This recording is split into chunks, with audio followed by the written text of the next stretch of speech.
Welcome to In Their Shoes. My name is Rich Pulice. I'm a professor at Regis College in Weston, Massachusetts, and I'm the president of Heart Sounds US, located in Marlborough, Massachusetts.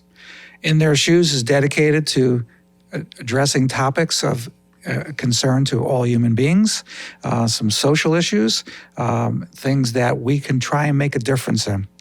In our previous podcast, we talked about mental health issues. For those of you who are international visitors, you got to see that podcast.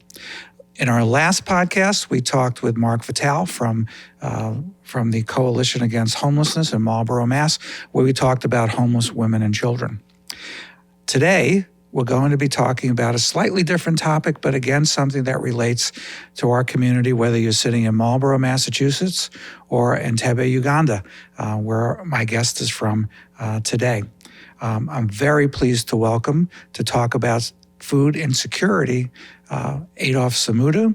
Adolf is the director of the Youth and Women Initiative for Sustainable Development, located in Wakiso, Uganda, which is, for those of you who understand the geography of this, and I had to learn about it too, just outside of the capital of Kampala and very close to the national airport there. So Adolf, welcome to In Their Shoes. Thank you very much, Rich. As you have said, I'm Adolf Ssemuddu from Uganda, from a suburb called Wakiso that is neighboring Kampala, like the way you have introduced me. I'm the Executive Director of Youth and Women Initiative for Sustainable Development, a small community-based organization in my country. Very good. Now, you're here with the International Research Exchange Board, IREX. IREX is a state department supported program. We just came from Washington, D.C., where we met with leaders from about 50 countries, plus the United States. I was your mentor there, and we worked together on problems within many countries, including Uganda.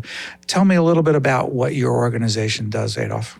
My organization, it is, as I've said, it is a small community-based organization, and we are focusing on two issues affecting youth and women. With youth and women, what we are focusing on, it's most especially those who are vulnerables. These include young girls out of school, single mothers, unemployed youth, be it men or women. We focus on all of those. These are people in our community who are marginalized and they do not have any hope of how they can earn a living. What we do basically, it is more about economic empowering them. We find ways of how we can empower them so that they can live a better life than what they are living, they have been in before. Mm-hmm. You're a pretty young guy. Tell me about how you got involved in this organization. When was it founded? How did you find yourself founding an organization like this? This was a dream since I was young. It came from probably my background of growing up as me. I'm still young, like the way you have said. That is true. 29 years, making 13 December. Yes, I'm young, but this is passion of me and how I grew up. I grew up mostly with my mother. He took good care of us. And yes, our father could pay school fees, but there was a lot behind. So when our mother took good care of us, and this really made me to think twice. How about others? Yes, our father was there, but he could mostly care about school fees. He never cared about basic needs. Paying the school fees. Yes, he could care about paying school fees at home, at school. But basic needs at home, he never paid much attention to that. So, yes, I had both parents, but we was like more of having a single mother at home. She could take care of food, she would take care of clothes, among others, basic needs which a person needs, except school fees. Our father could pay for that. Yeah. This made me stronger as a person, and I said when I was about 15, I have to do something to change in my community, because I saw very many others who were also within the same situation. Others, you find that they are fathers never paid any single attention at all of any what they were suffering from or whatever was taking place, be it even medication. They never cared at all. Maybe some were drunkard who never cared at all for their children. So it was their mothers. Many of my friends dropped out of school because of some reasons, and because of that, they never got a chance to get any skill in their lives. What's your degree? Coming to that, it is what forced me to study the degree which I studied at the university. I looked at all options on how I can help my community. So I ended up studying development studies. Development studies, it helps you to understand on how you can organize a community and on how you can help them. I studied it from Makerere University, and this was my dream come true when I achieved it. That is how I started my organization. I started in 2017 after my school, because I had got all the experience I needed, all the knowledge to start it. And that's how backgroundly I started it. Yeah, that's wonderful. And I know from my own work in Uganda, there are many, but not enough organizations like yours available. When we talk about vulnerable women, you and I were talking a little bit in the car about some of the commonalities about people being homeless, about and now people being hungry. When we think of vulnerable in the United States, we think about people who are at risk for something. Being homeless, not having enough food available to them. And all we need to do is go down the street here. And we find that there is some services, but not quite enough. Tell me a little bit about what it means to be a vulnerable woman in Uganda. It encompasses very many things of being a vulnerable in Uganda.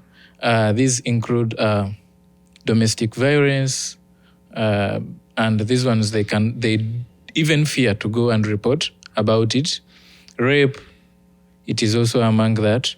Very many young girls are being raped and dropping out of school because of rape, but they cannot say. You find that most of those whom they raped, someone who raped them is an immediate family friend or within the family.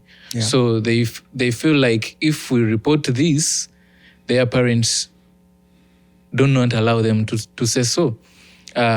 Still, that includes women who stay home and they do not have any single income in case they have to provide everything to their kids and the fathers stop provide everything. They do not have anything to do. Yeah. This also include young mothers who are not able to do anything as well. They do not have any other skill.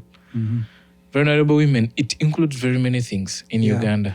And as you describe it, and as my own travels around the world, we have vulnerable women, vulnerable populations here in the United States, in Europe, in Asia, South America, and in Africa. It's a common problem for us that women find themselves in this vulnerable position, often subjected to things like domestic violence, economic insecurity, not having enough money to provide for their kids. You mentioned school fees, and your dad focused on school fees, which was terrific. But I know that many of the people that we talk to, both in Africa and beyond, find themselves not being able to provide the adequate education that they should be able to provide to their children. We have a public school system here, but I know in Uganda, if you don't pay the fees, you don't go to school. Yes, and that's something a little bit hard for us, to understand. But I think the common thing that we're seeing is this whole issue of vulnerability can encompass so many things. It can encompass you being homeless, not having a roof over your head, or having to live in circumstances that aren't quite as good as they should be, not having enough to eat, not having good medical care, all the things that we as citizens want everybody to have access to. That moves us a little bit towards our topic about food insecurity. As I mentioned, we have many people in the United States who are hungry, and I know I've seen this happening in Uganda too. Tell me a little bit about what your organization is doing to address the issue of not having enough food available to you. Actually, this will go back to COVID time. it will start to, actually, it never started there, but it will go back to that. Okay. When I was still paired with you with IREX, that helped me to get to know you. You got to know me with the heart sounds. Actually, you helped me during COVID and my organization to be able to feed women who could not feed their families during COVID. Yeah. We had a lockdown where every woman whom we were working with before, many of them lost their jobs. They weren't working. These are people who earn on daily basis, and what they earn is less than $1 a day. So they are within a lockdown. They are not supposed to move out of their homes, but they need something to eat and to feed their children. Most of them are single mothers. So they were in trouble of dying of hunger. Yes, the government had promised to provide food, but food never reached our community. And imagine we are just neighboring Kampala. What happened to other communities? If for us here near, we never got food in our community.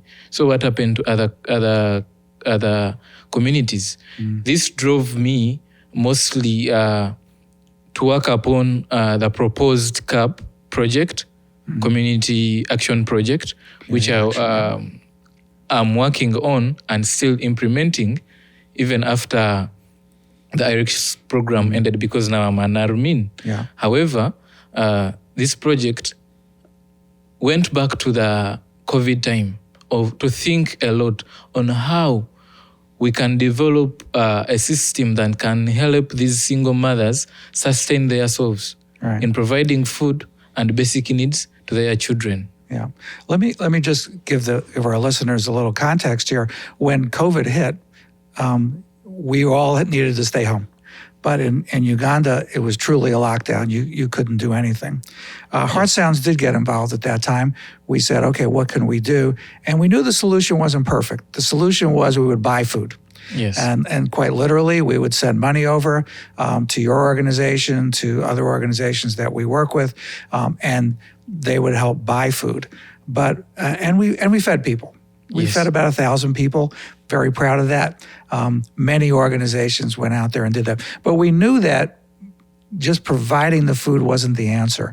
So I think that moves us a little bit towards, so what is the answer? What are you doing, and what can we do to make this more than just about we give you food? The answer is providing them skills that can help them grow their own food. As well as they are growing their own food, they are able to earn income. Remember, they are single mothers who lost their jobs during the COVID lockdown. Many of them came out unemployed. Now they need to rejuvenate themselves. How are you going to do it? It is to provide a skill that can enable them to be having a sustainable source of food as well as income. So the skill is how to grow the food. Yes. So literally people need to be taught, here's the seeds, here's what you do with it. Yes. Yeah. You might find that they might be having a little knowledge about growing food, but that is more of subsistence and in different ways. Now for us, what we focused on, it's them growing food within their backyards. Okay. Within their backyards, the reason is the community now I come from is growing so fast. It is urbanizing so fast. It is still semi-urban, but it is growing so fast. You find that to find a piece of land, it becomes difficult. So those who have a small piece of land, they need to learn how to manage that small piece of land to get food out of it, as well as to earn money by selling surplus to the community. Yeah. And what you're talking about, I think whether it's growing food or some of the other projects that we do where people create crafts that they can sell, or they develop skills, like one of the homes that we're working with where they're learning a skill. It's about skill building. Yes. Whether it's growing food or sewing clothes or developing a new skill. I think one of the things we want to think about, whether it's for men or women, is the way out of poverty, the way out of being undernourished, the way out of not having enough money, is not by just handing people money. It's about teaching them a skill. Yeah. And I think that's what's so fascinating to me about the kinds of things that your organization does. So you mentioned the IREX program. Again, IREX, a program supported by the United States government, but the programs themselves are run by people like you. Yes. Says we want people to get out there and learn a skill. And in this particular case, it's about growing food. Talk a little bit more about, so you grow the food and you get to feed yourself, but now talk about the next step where people create a business from this. Yes, we are talking about food, but let me first go back in terms of what kind of food they are doing in their backyards. Yeah. They are doing now in their backyards, it's not any kind of food. We call them kitchen gardening. Okay. Kitchen gardening involves in vegetable growing, different types of vegetables. I've been to different farms here in USA, and I've discovered that you have very many species. For us, we do not grow the other side. Okay. So I may be mentioning about the names of different vegetables we are growing, which you do not have, which here you don't have, and some here we don't have. So I'll leave the names out. Okay. So I'll be talking about vegetables. So after them growing them, the market is already within the community. Okay. The need is already there. How it becomes a business? When they grow their crops, people already in the community are in need of vegetables. It is something on demand. They will just come directly into your garden and they buy. So when they buy from them, they are able to earn income out of it. We have 2 seasons in a year in Uganda. Okay. We are blessed according to what I've learned from here. From here, you have 1 season of growing. Exactly. Yeah. We're coming out of that season now. Yeah. So for us, we have 2 seasons. They are able to grow crops within 2 seasons. It would have been continuous, but we cannot manage irrigation because they are far apart, and access to water in Uganda is also another big challenge. Yeah. Maybe it will be a topic of another day. Okay. It is a big challenge. So we have 2 seasons. They are able to grow crops within 2 seasons. They sell them. The money they get, they are able to buy seeds again and sow again so that they can grow again. Like that, they are able to make money out of it, so it becomes a business to them. Yeah. And they are able to feed their children as long as other dependents on them. For us in Africa, you find that you can be one, but you have very many people who depend on you. It's more like an extended family. So it is not you and your kids alone. It's you and your clan or tribe. Yeah. So it is like that. So we're really building, when we're building those skills, we're building the opportunity for the people who grow to serve not only their small family, but maybe their extended family as well.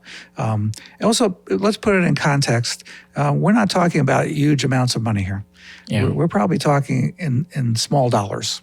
Yes. So I know right now the Ugandan shilling, just for our listeners to understand, it sounds like a lot. $1 equals something like 3,700 shillings. Yes. Sounds like an enormous amount of money, but as you can see, there's really not a lot of money to be made here. So someone might sell a vegetable for 500 shillings or 1,000 shillings, which is essentially, clearly less than $1. So while we're building these skills, we're not trying to make people rich. We're not trying to say, we're going to provide you with everything you possibly need. We're talking about, again, that word sustainability, that you can sustain yourself, you can sustain your family, and then branch out into the community by being able to sell the products you have. About how many women do you serve right now? Right now, the vegetable or kitchen gardening project, it is having 15 single mothers. Okay. Which we are looking after too, whom already trained and they are producing, so they are able now to provide basic needs to their children. Okay. But these single mothers, the 15 of them whom we trained, they are also we trained them also to become trainers. Oh, okay. Yes. Yeah. So we looked at beyond our initial training, how can other people in a community benefit as well? So they are also able to train others within our community. Wow.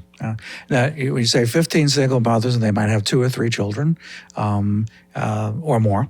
And so we're now those numbers grow. And what's really beautiful about it is those 15 mothers are going to now train 15 more mothers or 45 more mothers. More than that even. More than that, we hope. So, yes. I want to just take a couple of minutes to talk about what Heart Sounds does and how you're going to be involved, because believe it or not, we've been moving right through our time. Yes. Heart Sounds US is a 501c3 corporation, what they call an NGO, a non-governmental organization, registered in Uganda, and we're able to provide services. And we basically provide those services through donations. And some of the things we're doing right now is we're supporting a school for vulnerable girls in Kabale, which is in the western part of Uganda. We're able to provide health clinics where people are able to be screened for diabetes, hypertension. We do some dental care. And I know one of the things you did for us is to go out there and take a look at those projects and give us some advice about how they can run. Yes. In terms of skill building, we have a group of women who are recovering from a mental illness. And those women sell the jewelry that we actually sell on their behalf.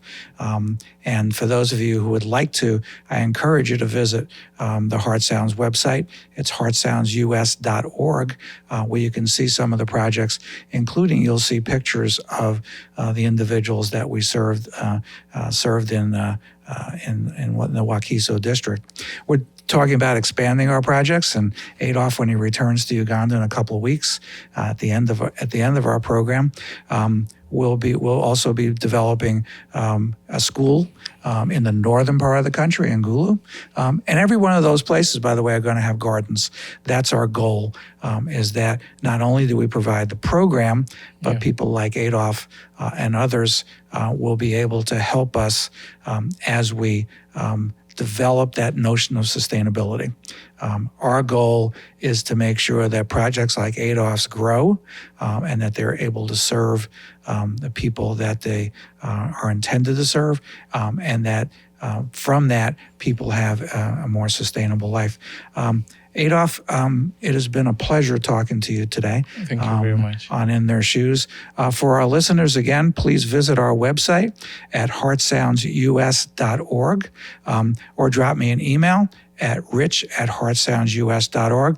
We would love to talk to you about potentially becoming not only a donor to our project, but help us developing new ideas as we move forward. And as I said to somebody a little bit earlier, we're just one of many organizations out there. So I really want to encourage anybody who's listening, if it's not Heart Sounds, find another project like us to help men and women across the world, whether it's here in Marlborough, Massachusetts, in Boston, in Kampala, and any of the places we work in, to lead a better life.